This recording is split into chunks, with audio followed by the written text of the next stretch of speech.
missions qui sont confiées en tant que responsable d'une maison de la culture et plus tard d'une scène nationale.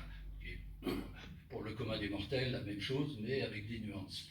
Alors comment on appréhende tout ça quand on arrive après, enfin, on en parlera, d'une faillite de la maison de la culture précédente.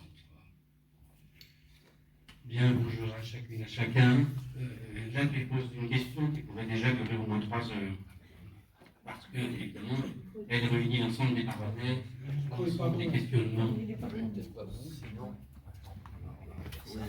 Pardon. Je peux parler sans. Oui, donc ta question pour avoir une réponse qui dure très très longtemps, surtout en étant un peu bavard, on va essayer de synthétiser un peu.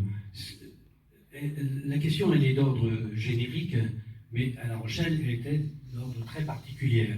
L'arrivée que j'ai en 1990, la Maison de la Culture, elle est fermée, en liquidation judiciaire, avec du blanc d'Espagne sur les vitres, et il faut réouvrir.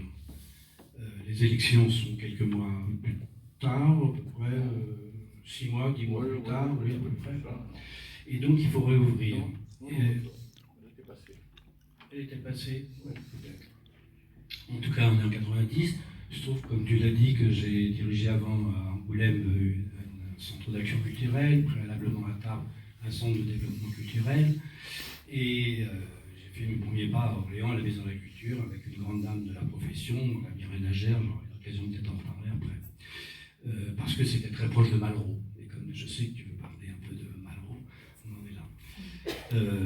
Comment on fait? Eh bien, d'abord, on ne fait pas le malin quand on arrive dans une situation comme celle-là. On se dit avec qui il faut partir, comment on part, qu'est-ce qui a pu conduire là. La Maison de la Culture de La Rochelle avait une formidable image. Il se trouve qu'en 1982, lorsqu'elle a été inaugurée en février, j'étais là, j'étais à la Maison de la Culture d'Orléans, et ma directrice de l'époque m'avait envoyé à l'inauguration. Et on était bluffés, cette Maison de la Culture, sur le port de La Rochelle, son rôle, son aura, dans une ville moyenne, voilà, ça pouvait être tentant. Je n'ai pas été tenté tout de suite, j'ai été ébloui, j'ai eu un autre parcours, et quand on m'a demandé de venir, je crois que j'avais refusé une fois avant parce que j'étais depuis peu de temps à Angoulême, ou peu de temps avant à Tarbes, mais je me suis dit, eh ben, écoute, ça ne peut pas être pire que la situation qui vient d'être vécue, quoique, je ne sais jamais. Et réouvrons la maison. Les problématiques ont été très matérielles.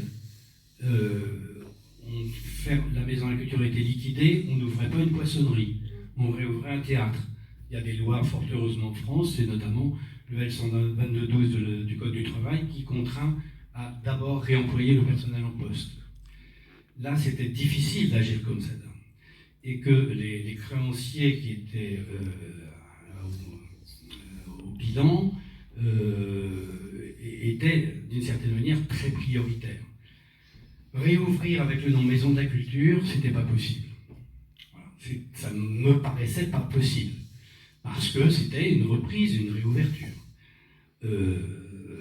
Comment faire à ce moment-là?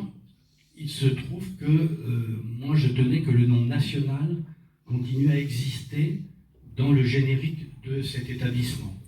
Et la scène nationale, qui n'était pas obligatoirement un bon choix à l'époque, en tout cas qui était de l'avis de Bernard Fèvre-Darcier, qui était notre grand patron au ministère de la Culture, il me dit, mais on va avoir des gros problèmes avec les centres dramatiques nationaux. Eh bien, je lui ai dit, mais à ce moment-là, il va falloir un nom propre. On va donner un nom au bâtiment, à l'endroit, et en sous-titre, on aura scène nationale. C'est pour ça qu'on a choisi la coursive. Pendant des années, et encore aujourd'hui, sans doute, certains appelaient le lieu la Maison de la Culture. C'est normal, c'était un très beau mot, c'était devenu un gros mot, peut-être aussi, à ce moment-là. Et voilà comment c'est. Et après, on s'attelle à dire, et comment on réouvre? Avec qui? Avec quelle équipe? Je vais dire sans flagornerie, mais j'ai été accueilli formidablement bien par un élu qui ne confond pas le folklore vulgaire et la danse contemporaine, ça vous fait gagner un temps fou. Et puis par un maire qui a dit, bon allez, il faut réouvrir et on est à vos côtés. Je crois que rien n'est possible s'il n'y a pas au minimum cette entente-là. Vraiment. C'est-à-dire, top là, on y va. Voilà. Ça va pour cette question-là, parce que sinon ça va durer longtemps. Bien répondu.